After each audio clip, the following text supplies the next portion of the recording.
Welcome to the Career Suite, where we focus on driving your future forward.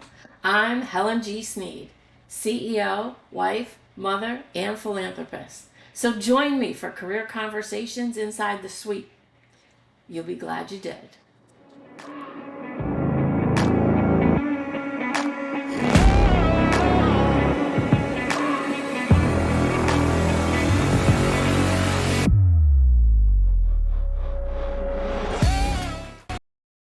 Hello, and thank you for joining me inside the Career Suite. It's episode number 3, and it's really hard to believe. However, we have another goal getter, and I'm so excited to introduce you to Heather Flaherty. She's the founder of Align 360 HR, which is really pretty awesome because, yes, you have 2 HR people in episode number 3. So please, audience, everyone, join me in welcoming Heather to the Career Suite. Hello, everyone. Hi, Helen. How are you? Hi, I'm fabulous. Thanks for joining me today. I really do appreciate it. I do. Thanks for I having me. know, being on a podcast has its own little bit of anxiety, but think of it like, you're in front of a bunch of CEOs. Yeah, no stress there at all. No. Oh. All right, so let's jump right in. I really want people to know what was your, let's say, motivating factor to create Align 360 HR? Yeah, thank you. I'm honored to be here, first of all. I think this is great. And it's really the motivation behind starting Align 360 HR was my love, my undiscovered love at first for process improvement. I love efficiency. I love creating streamlined processes for companies to really achieve their goals and growth. A lot of companies are stagnant and they don't know why, and they're struggling to grow. And so finding that process improvements, putting them in place in HR and operations was kind of why I started Align, to get that holistic approach with operations and HR. That's awesome because you know what I'm hearing? I'm hearing the title of today's episode, right? How to tap into HR and increase your profit. So I'm hearing the title, so I love it. So that's a perfect segue into Yes. what you do and why you do it. So that's awesome. Tell me a little bit about, without giving away all your secrets, what might be a process that you've used or steps perhaps in helping a business improve their operations? Yeah. So normally I start with a discovery where we do a deep dive and really go over their workflows and their processes in place. And I find that a lot of companies, especially CEOs and SUE seats that have been kind of disconnected from their workflow, really can't walk me through that. And so that's where you kind of start seeing the bottlenecks, the pain points of companies. And from there, we kind of assess each one and determine why it's happening, whether that be, technology that needs to be put in place, a redundancy. For example, high turnover for new hires, Mm. which is, I know, a big issue. First of all, finding Yes. the employee, Yes. but then retaining them. Yes. So that's where I start, and we break down each and every workflow and process. And what we find is a lot of communication breaks and a lot of redundancies. It's interesting because you haven't said anything that surprises me, but I'm from HR as well. However, Right. do you find people in leadership or the C-suite or decision makers, are they surprised by what you find? A lot of them already know in the back of their head there's something there. They just Okay. can't get to that root cause. Okay. They Okay. don't. Go ahead. No, please. Sorry, please. No. You touched on So root they. cause. And that's like, I'm going to go back to root cause. No, please continue, Yeah, Heather. a lot of it is they either don't know, or they have an idea, but it's hard for them to focus on what seems like such a small problem, where like culture. So I know culture is big. in these days and it's trending. But when we talk about small to mid-sized businesses, you have business owners really as business operators. And they're Okay. not running they're running their business as if they are the COO. Okay. And they can't, and they what they do is they get so ingrained in it, they don't take a step back and go, I am the owner of this business, and take a step back from feeling defensive when their culture doesn't seem Oh, right from the outside looking in. yes. Yeah. And that's a big deal because I understand that feeling. It's your baby, your company.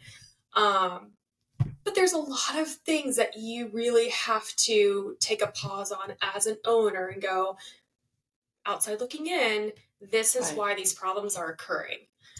So I actually have to work through that too during that discovery and through the process alignment Right. phase of my kind of kickoff call. Um, and so, yeah, it's almost like therapy for CEOs That's that I have to do. So, yeah. it's interesting the similarities, right? Your business can be different, the title can be different, the owner can be different, but we really often have some of the same issues, right? Yes. Hmm. And discovering and understanding what that root cause is and how to approach it. So that's why I was like, wait, I have to go back to root cause because I think it's easy for us to look at something and say, A is the reason, but A is a reaction to the actual reason, which is B. And B exists probably because people are changing, Hmm. technology changes, Right. expectations change.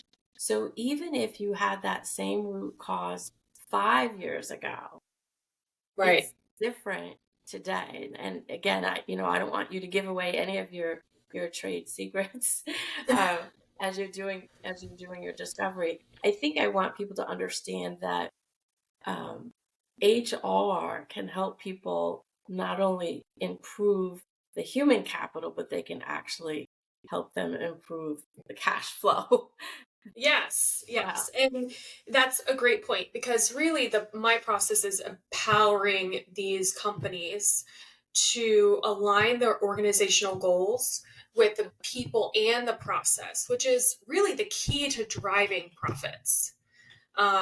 Using those two and really investing and focusing on people and process will always drive profits to a measurable point in business. And I think that that is such a important thing for business owners to really understand because a lot, as you know, a lot of business owners don't always see the value in HR. um, but HR is, and that's why a line 360 HR is what it is. It's a full circle. HR touches every single point, department, person in an organization. So you really have to be involved in every single facet of a company as an HR person. And really, what led me into the operational side as well is having that I was in HR for 14 years, 5 of which I was an HR consultant. So I had to learn very quickly about 60 to 75 clients, their workflow, their process. Um, and that meant operationally too. Right. And so learning that, I quickly learned how much I love and my passion for efficiency. Um, and so with the operations, I think a lot of businesses, I would love for them to know that HR and operations are so tightly intertwined that you really could have an HR operations person on site, whether it be an internal person, a consultant, but really understanding having somebody that knows both ends, which if you have an HR person who's really good, they're going to know operations. I mean, I think you can agree with that. It's just it Yes. just so goes Yes. hand in hand. Yes. So It's that's interesting really, as you were talking. Oh, I'm sorry. no, go ahead. As you were talking, I could hear, HR business partner. So titles may be different, but I think having business owners, leaders, decision makers consider HR a business partner. I think that's a little bit of what I hear you say without putting words Yes. in your mouth. Yes. Yes. And I think that it's been a while now that we've heard in the HR industry, especially coming from SHRM, how the HR internal person needs to be sitting at the table with the leaders. Yes. And I think that that's now, to your point of that title, it's now something that's not even under the table anymore. It's on the table. The business partner is in the HR person. You have to have somebody that really, I mean, truly, we know everything that's going on in a company. If you, I mean, Right. back in the day, it used to be the receptionist who you'd go to, and it would be like, she knows everything. But now HR people do, because you have Right. to be involved in everything. We hear everything, we know everything. And it's not a deserve a seat at the table. It's a earned. It's a must be a seat at the table for an HR person. Right. Tell me something that excites you. I know you've been talking about process, and all this is great information, especially if we're listening to another goal getter or we have a goal getter listening to us that is thinking, how can I incorporate and how can I afford HR and why is HR important? So you've touched on a lot of great points. What is something that you feel good about, once you've delivered your services and you're nearing the end of your contract with a business? Give us something that's really made you feel good. Because I know, as you mentioned a long time ago, it was HR, their least within the organization. And luckily, Mm-hmm. we're getting away from that. But I'm sure you've got some feel good stories to share with us as well. Yes, great question. I've had a very great client who really cared about HR and their operational efficiency. And they had a very toxic culture, but really great people. So it was just odd going into that situation. So I conducted roundtables with all the employees, and of course, as you know, going into a company and doing roundtables and getting all employees involved and really trying to understand what the problem is, you know that the client is agreed to make changes. Because if you do that and you don't do anything, the feedback and all that coming back to us, it only gets worse. So Right. this client was really on board, obviously coming to me as a consultant, wanted to make that change. And it became very apparent that, and unfortunately this does happen, but one of the partners was uh, harassing beyond the here and there, the person feels like they're, being bullied or whatever. It was a hostile work environment. And I found Oh, that out during roundtables. okay. And so I reported this, and it was a tricky situation to report to the leaders. But they decided to take action. They Right. they terminated that partner. It was an equity Okay. partner. They terminated that partner and handled all of the financial issues with that, and then had a State of the Union with their team, and it was about 30 to 40 employees at the time. Wow. Okay. And they said, "We trust you. We heard you. We appreciate your feedback and know it was hard to come out and speak against the partner." But that just really, I mean, seeing the faces on their employees, like in disbelief, but also like relief, was so, because I was there, they asked me to be there. It was so, I don't know, gratifying. And it was Yeah. such a satisfying thing, all the hard work that they had to do to like release that pain. Yeah, it made me really, really happy that there are people out there that actually, want to make things better. Yes, yes. And it's interesting, right? I'm sure emotionally you had some ups and downs, a little apprehensive, like, oh, what's going to happen when I do share this information? Will they do anything? And Right, it is on some level similar to training, right? Where a right, business will sign up for training and there are points within the training that could be reinforced later and they're not. Right. And so right, the training really didn't right, last much beyond the session itself. So right. congratulations to you for having the capacity, the ability, the wherewithal, and the care, right? You have Yeah. to care to do what you do. Yes. Yeah. It's Yeah. it's definitely and I always say this, HR, you don't really walk into HR. A lot of times, from what I hear HR professionals say, you fall into it. And I definitely fell into it. I really didn't go to school to be HR, but I Okay. saw when I was a young buck 14 years ago, 15 years ago, when I saw there was a gap in the employee relations and the employee advocate, that's where I was like, I can't help but be that person to bridge this gap, because there's things that need to be told to the leaders, and really no one liked to do that. And the other reason is I'm really nosy, so I like to know what's going on in a company. I'm So nosy. That's awesome. curious. I'm curious. Yeah. Curiosity is good. Yes. Yeah. Caring and curiosity, right? Yes. That's Yes. great. That's great. Is there anything I didn't ask that you'd like to share with everyone? And this isn't your contact information. I promise we'll get to that. But was there anything in particular about you or Align 360 HR that you want our audience to know before I tell them a little secret about 2025? Sure. Yes, that's exciting.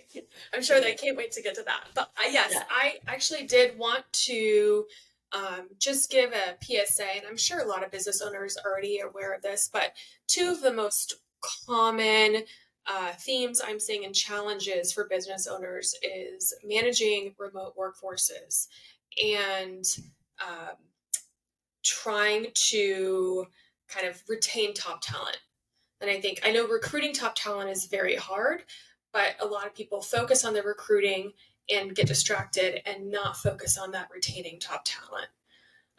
So my advice for business owners having any of those challenges, especially retaining top talent, I'll focus on that, is to focus on the employee experience, Yes. investing in onboarding, investing in development, whether that be professional development, talent management, and really investing in looking into the benefits. Fringe benefits are so helpful to retain talent. For example, having if you can afford it, an educational allowance, a reimbursement program annually, Okay. whether that's like $2,000 per employee.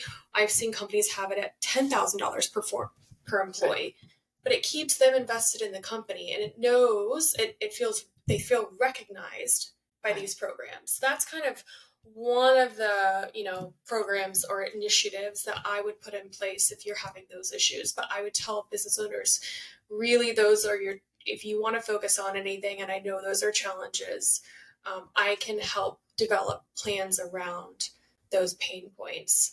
But yeah, Great. that's what I'm saying Great. today. So to help our audience understand why it would really be great for them to reach out to you is if you're a CEO, you're a decision maker, and you've acquired the talent and you want to retain the talent, then reach out to Heather and she can help you put together a plan or a program. She'll be, aware of your budget because every business has a different budget, but Right. professional development would be one of the things that you would recommend. Is that fair to say, Heather? Yes. Yep. For Okay. retention program, one of the things that you could put in that. Yeah. Awesome. Awesome. Great. All right. So before we tell everyone how to get in touch with you, shall we tell them what we're working on together? Let's do it. So I'll start, or do you want to Yes. start, Heather? I'll let you do the You go ahead. honors. We're so excited. I'll let you do the honors. We are thrilled. So Heather and I actually haven't known each other very long, but we felt as though we could collaborate and work together on a project that we think would combine people, process. So when you think of process, I want Mm-hmm. you to think of Heather. People, process, and oh, where's the rest of it? See, I knew I needed you, Heather, for this. Where's my title? It's Where's my title? profit. It are your brand, right? People, process, Yes. and profit are your brand. Yes. Yes. So we're putting this workshop together, thankfully, with the South Lake Chamber of Commerce. They've Yes. been extremely kind and flexible with us. So our date that you can see Heather and I together working on people, process, and profit, all making up really your brand, will be Mm-hmm. Friday, February 28th. I will say 7:45 a.m. because those extra 15 minutes you'll be able to network until about 9:15 a.m. so we can get in all Mm. your questions. And it'll be in Yes. Claremont, Florida. But Heather, did I miss anything? What would you like to add? I know I No, might have I think messed I up the think name a you little bit. So. No, I think you got it all. I think it's really important that business owners understand that their brand isn't, to your point, their marketing or their logo. It is the voice the voice from their employees, the people that carry that out to the world. They are your brand too, not and your clients as well. But they are your brand too, not just what you do on social media or on your website and things like that. That's awesome. I love that. And that's the other thing too, we're going to throw in a little bit about volunteers because this is relative to nonprofits as well. So Mm-hmm. anyone on your team that are, can we say, Heather, your ambassadors, right? Mm-hmm. So your ambassadors, even in the nonprofit world, it really does matter the talent that you choose to represent your brand, your organization. Yes, absolutely. All right, Heather, tell our audience. I know they can find you on LinkedIn. You know, I'm a big advocate for LinkedIn.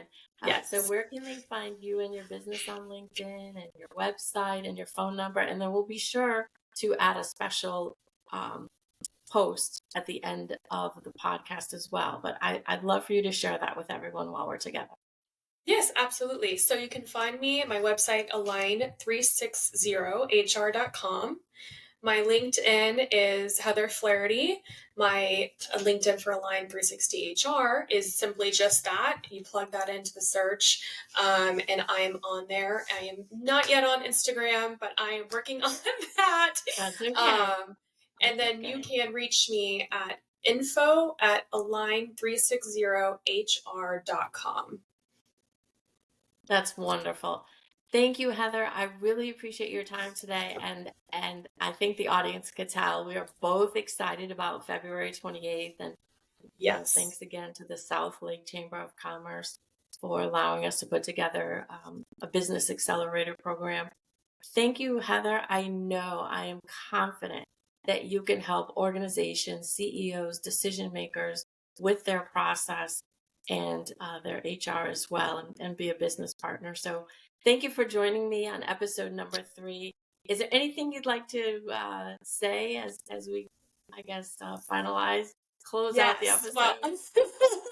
I would like to thank you so much for inviting me on here. I'm excited. This is my first podcast, so um, you helped me through that threshold of being anxious, but I really appreciate it. You've been so gracious to me. So thank you.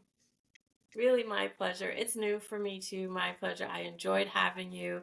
And hopefully, you'll join us in season 4 and we can talk about Yay! all the new things you've done in the past year. Yes, I'd love to. Thank All you. right, great. Thank you, Heather. Thank you, everyone, again for joining us inside the Career Suite. And we are here for all the goal getters out there.